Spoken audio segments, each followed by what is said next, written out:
এই পৃথিবীতে কেউ আপনার আপন না, সবাই স্বার্থপর। নিজের স্বার্থের জন্য আপনাকে সবাই ব্যবহার করবে। ভাতিজা বলেন, ভাই বলেন, বোন বলেন, আত্মীয় স্বজন যাকেই বলেন, আপনার বিপদে কেউ পাশে এসে দাঁড়াবে না। আপনার আপন বলতে আপনার ছেলে, সন্তান, স্ত্রী, আর বাকি যারা আছে সবাই দিলে ভালো, না দিলেই কাবা কাবা। তাদের কাছ থেকে দূরে থাকেন। আরেকটা কথা বলি, জীবনে কখনো আপনজনকে বিদেশে আনবেন না। বিদেশে আনছেন তো আপনার আইক্যাবাস গেছে। বিদেশে আনবেন, আপনার জায়গায় কাজ দিবেন, ওই লোক আপনার পেটে লাথি মারবে। এটা লিখে রাখতে পারেন, আপনাকে আমি গ্যারান্টি দিয়ে দিচ্ছি।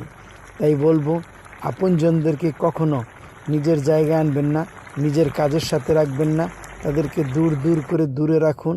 আপনিও ভালো থাকবেন।